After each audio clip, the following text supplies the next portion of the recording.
Hi guys! Since kahapon gumawa ako ng homemade ubi halaya, ngayon ay napaisip ako ano kayang pwede pang i-bake gamit ang ubi flavor.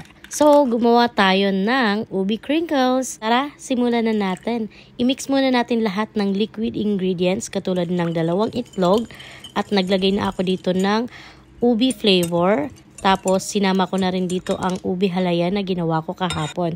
I-mix lang natin hanggang sa mag-well combined silang lahat. And then, after that, saka na natin ilagay ang ating dry ingredients. Ang ginamit ko palang flour dito guys ay yung pang cake and pastry na self-rising flour. Yun lang kasi ang available sa aking cabinet. May mix na siyang salt and baking powder. Pero dahil may trust issues ako, so dinagdagan ko pa rin ng baking powder. 1 teaspoon lang naman. Nagdagdag na rin ako dito guys ng 3/4 na white sugar. And then, i-mix lang natin hanggang sa mag-well combined lahat ng ingredients. At i-transfer natin siya sa maliit na bowl. Maglagay tayo ng saran wrap or clear wrap and then iset aside natin siya 4 hours or overnight before natin i-bake sa oven.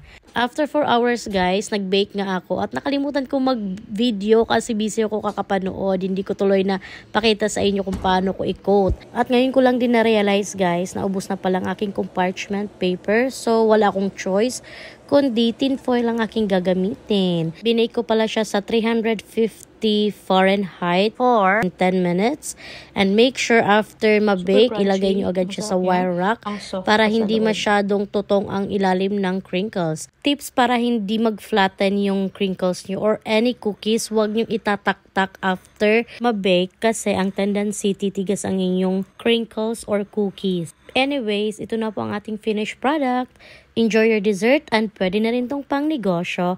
Thank you for watching. Have a good day. God bless. Goodbye!